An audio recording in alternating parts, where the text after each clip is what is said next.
guys. Okay, so I'm hoping that you've watched my first two videos on Congress, what Congress actually does, and then what the Constitution says Congress can make laws about. Those are both really important foundational things to know and to learn and understand before I start talking about the executive branch. So please go watch those videos if you haven't. If you have, then we're going to move on to the executive branch. Now today, I'm not going to focus so much on what the Constitution specifically says. I'm also not going to focus on the Electoral College. Those will be some separate videos, but we really want to do something simple today.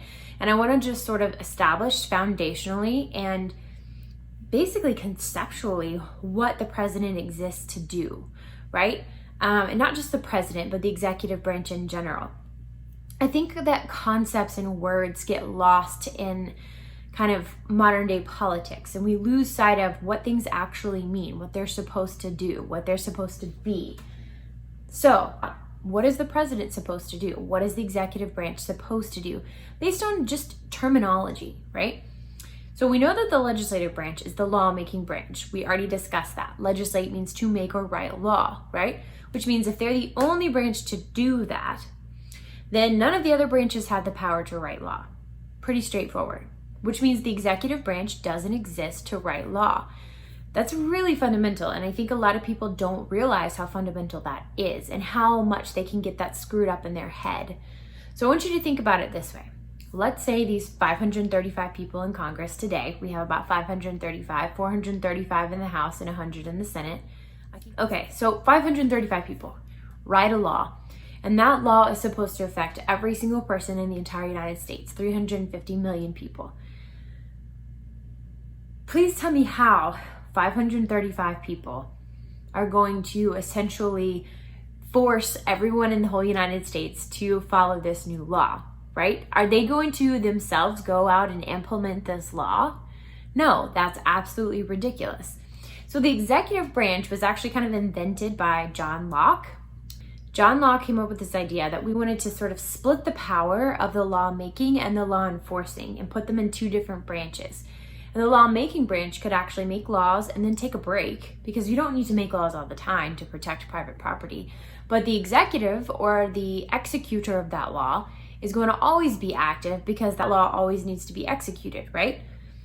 So the executive branch was created primarily to execute, words mean things, execute the laws written by Congress. That's it. Hard stop. I want you to let that sink in a second, okay? And consider what we think of as the executive and the president today in modern day politics, okay? So the president is the head of the executive. He's the chief executive.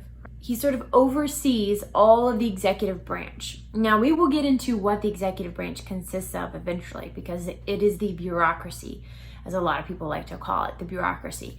And that's a very convoluted web, because every time Congress makes a law, they have to create an agency to enforce that law.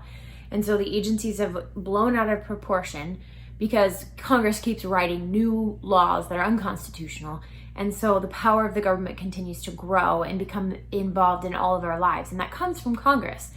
Every time Congress does something, the executive has to execute it. So the executive grows, right? Now the president is the head of all of that, okay?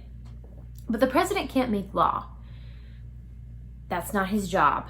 His job is to make sure that the laws that Congress wrote are enforced, okay? And I think this is where a lot of people in the United States are very confused, because back when the founders first started this country, the president's position was incredibly limited. People didn't expect a whole lot of the president. They wanted much more from their state governments as well as Congress itself. But after the Great Depression, people shifted in their perspectives, and now they looked at the president as someone to fix their problems. He was no longer just the executive who was there to execute the laws that Congress wrote on our behalf, because government, our understanding of government as American citizens, shifted. We no longer saw government as something up there, kind of far away, that just helps protect our private property. We started demanding of government far more than the Constitution gave the government power to provide for us. This is a huge reason why government's power has blown out of proportion. And Congress wrote plenty of laws that were outside of their constitutional confines, and now the executive has the power to execute all of these new unconstitutional laws, which also increases his power. Our understanding of the president has fundamentally changed the way that the president's role is now viewed, right? We see him in a sort of godlike manner. He has so much power simply because we assume he has the power. I can't tell you how many people, when I say to them, the president can't make law, are like, seriously? I thought the president was the one that made law. Nope. That's the whole point of the executive branch. Now, the judicial branch doesn't have an executive branch. Why? Because the judicial branch was never created to make law. Only Congress was. So Congress was given a branch of government specifically tasked with executing the laws they write. President's power that we expect him to have, he technically doesn't have. If we demand him to fix the immigration quote unquote crisis, or to fix immigration in general, whatever that might be, guess what? It's not the president's job to fix that. Congress writes the laws on immigration. The fact that the president is the expected one to set the agenda is troubling because he's one man, and we can't expect one man to know what's best for the country as a whole. That's the whole reason we have 535 people representing the country, because it allows each and every individual county and city and state to be represented for their specific issues. The president can't do that, right? Nor can the executive branch. They exist to execute the laws that Congress writes on behalf of the people. That's really key. Think about what we expect the president to do now. We think he's in charge of fixing the economy, right? I've heard people say all kinds of stuff today about how our president is not fixing COVID, or the president, is letting people be sick. It's the president's job to have solved the problems with Katrina. It's the president's job to have solved the problems with Sandy, I think it was called Hurricane Sandy. Right? All of these things, we expect it to be the president's job. That's what a dictator does. That's what we expect a dictator or a monarch to do. The president is not that. All he does is he's a figurehead, and he executes the laws that Congress writes. He makes sure that things run smoothly. But now we see him as so much more than that.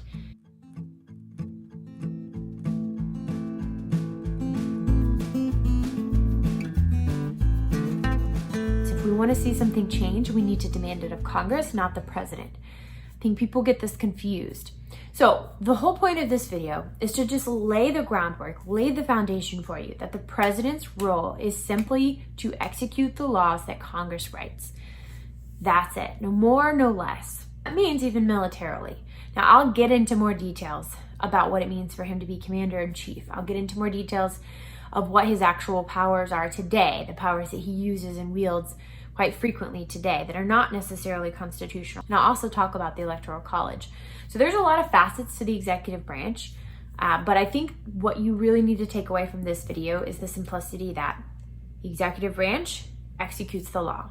The executive branch does not write the law. That's Congress's job. Okay, so I hope this made sense, and I hope that you're learning something, and I can't wait and look forward to telling you more. Bye.